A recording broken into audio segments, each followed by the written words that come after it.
How good is Cole Palmer, Mario? How good was that first goal? Very, very good. I think, you know, what Cole Palmer is very good at is, like, sometimes you see young talents and they can see things in advance. Normally you become a little bit older, you understand, and then you do things. I had it, for example, like Wayne Rooney for me was a great example, that young and pick up the ball in areas where you don't expect it. Cole Palmer, he picks up the ball and his mindset is already 2 steps ahead. I think that makes you a better player. When you watch a player, you always got to know, what are you going to do when you get the ball? And I think some people always think it's about tricks or this or that.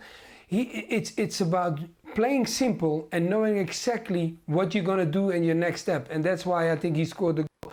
Especially that goal that he scored with his right foot. I don't think people will highlight that a lot, but he's a lefty. And when you are that comfortable to lob your goalkeeper, Pickford, with your right foot that quickly, I think that says a lot about your talent. I tell you, his face and the way he goes about it would make you think that butter wouldn't melt, wouldn't it? I mean, he just looks like a wee kid. Do you think so? Aye. But, no, that's what he looks like. Right. But he's not. You see the way he handled that penalty? That is maturity, by the way. All this nonsense is going on. Number one, there's no facial expression at all. He's actually he's helping shove them away. But you know, he's doing all of this, but he's also thinking about his penalty. And then he converts the penalty. As if that hadn't happened. Tell you what, he's incredible for his age, mature. There is a simple excellence quality to his game. A lot of the young players, and I think Mario just alluded to it, you think that you got to do 1,000 step overs, right? Or you got to do the fancy trick, or you got to do this and that and the flick on. And he does, more often than not, he does what the game calls for. So the Meg today, the nutmeg to create space for himself, was the way to get past the defender. There was a purpose to it. It wasn't just for the sake of it. And the back heel to connect the pass to Jackson was what was available to him. And then the finish doesn't have to be hit with as hard as he possibly can. No, a simple, excellent finish. Opens up his body and finds the far post in the manner in which he did. And his game is a lot like that. It isn't just about running with the ball and doing this trick and doing this fancy thing and that fancy pass. Doing what the game calls for and doing it well, executing it well under pressure. When there is a whole lot of people moving at a different speed, he's seeing a different picture and executing that different picture much better than everybody else. He's joint top goal scorer with Erling Haaland. Is it just me? But you know how we talk. You know, we always talk about, you know, when certain players get the ball, you sit on the edge of your chair.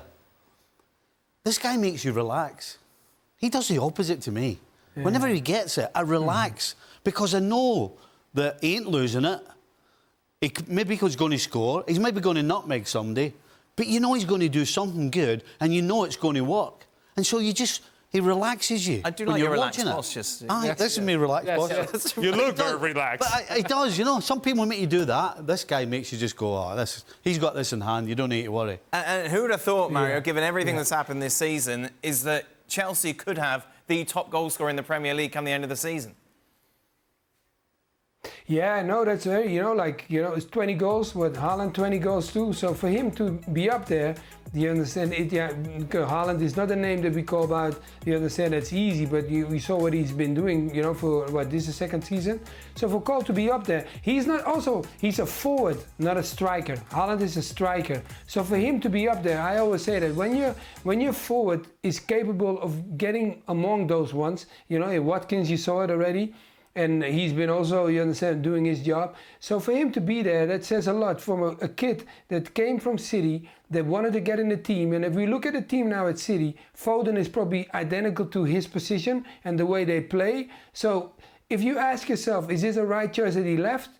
The only thing you could say is yes, because then now he's at Chelsea where he can develop himself. Regardless if City is doing, playing better and they performing better. But if not, the battle was going to be between him and Foden. And now both are playing, and now we're seeing both of them their good qualities. English guy, would you play him in the Euros? I don't know. I don't think I'm playing him ahead of Foden. I'm not playing him ahead of Bellingham. I'm not playing him ahead of Saka. So you're not playing him? No. I'm just saying. There we go. Anti-Chelsea. ESPN Yes. FC continues. Dan Thomas.